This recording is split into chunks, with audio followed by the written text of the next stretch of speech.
That's beautiful, isn't it? The sound of rushing water. There's something about it that speaks so deeply to our hearts and speaks to the serenity that we long for. There's something about beauty that has its own language. Beauty is a language. And even though it's like 4 degrees outside and my face is freezing off, I had to go for a walk and share this with you because it's an encounter with the presence of God. And I don't know how beauty speaks to you. Maybe it's through creation like this. Maybe it's a sunrise. Maybe it's a sunset. Maybe it's cliffs and canyons. Maybe it's in music or art. Or maybe it's the beautiful face of the person that you love. But God reveals himself through the language of beauty. And he speaks to us about fulfillment and satisfaction. And many times when I wake up in the morning, there's a lot in my mind, like coffee and things like that. But what I want in my life is I want to be fully satisfied. I want to live a life that's vibrantly and abundantly alive. And oftentimes we don't know how to go about doing that.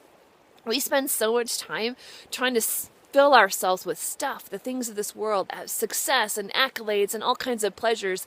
And we are often surprised when those things don't satisfy us. And they don't satisfy us because they weren't made to. We long for more because we're made for more. And the longing that we have to encounter beauty, to be satisfied, to be fulfilled, to love and to be loved is a sign of God's love for us. What that does is it leads us to his very self. And something about Lent perhaps we're afraid of is we think, well, Lent is here and I have to give up my favorite dessert or Twitter or whatever that is.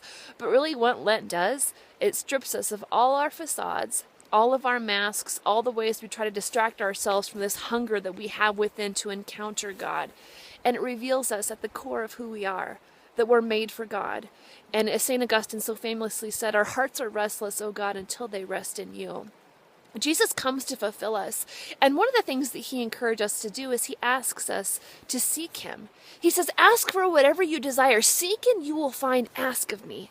And I would encourage you this Lent to really ask God, to really seek God. What is it in your heart that you're really longing for? And maybe we're afraid that God's not going to come through for us, but that's what God loves to show us time and time again, is that he is who he says he is.